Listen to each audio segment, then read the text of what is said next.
Hello everyone and welcome to today's video. Today I will be covering the topic of how to do a go around in RFS.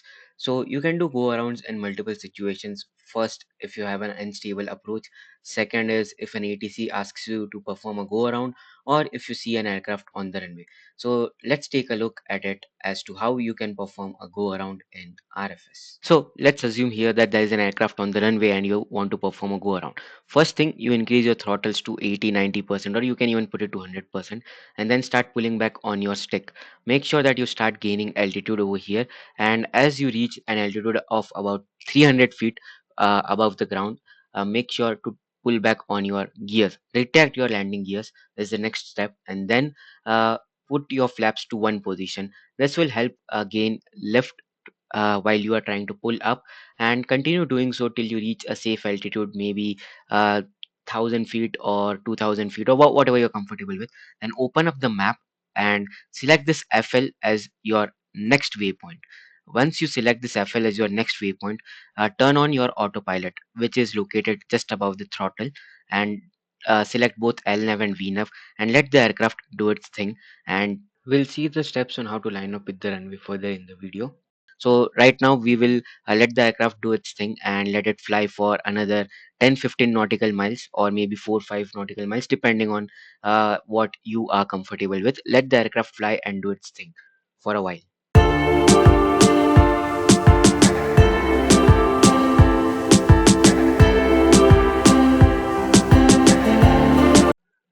Okay, so now as you can notice, we are some 12 nautical miles from our waypoint FL.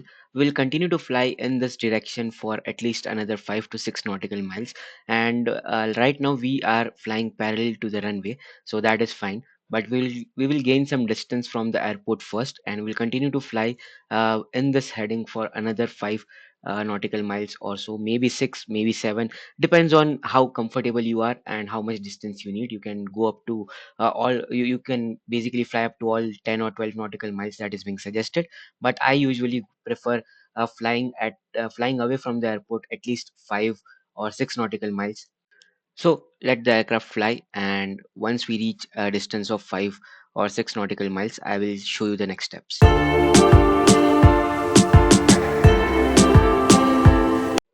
Okay, so now we are approximately 5 nautical miles out, and we have gained somewhere around 6 to 7 nautical miles. So now I will select runway 04 right and select it as the next on the waypoint. And now I will leave the autopilot armed, and as you can notice, the aircraft has started its turn towards the airport. If you think the aircraft is turning too slow, you can disable the autopilot and you can fly manually and start turning depending on the bank angle that you need to make sure that you line up with the runway. And we will continue to make the turn, and once we complete the turn, all that we need to do is engage the autopilot and let the aircraft fly. And when you engage the autopilot, you also need to make sure that you engage the approach, which we'll see further in this video.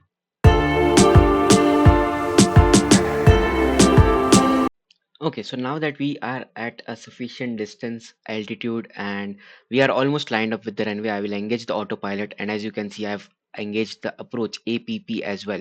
So now we will let the autopilot do its thing, and it will help us align with the runway just fine as we want it to be. And then we can continue with our approach and our landing. And of course, as we reach towards the runway, you can disable the autopilot, you can take manual control of the aircraft, and you can land at the airport.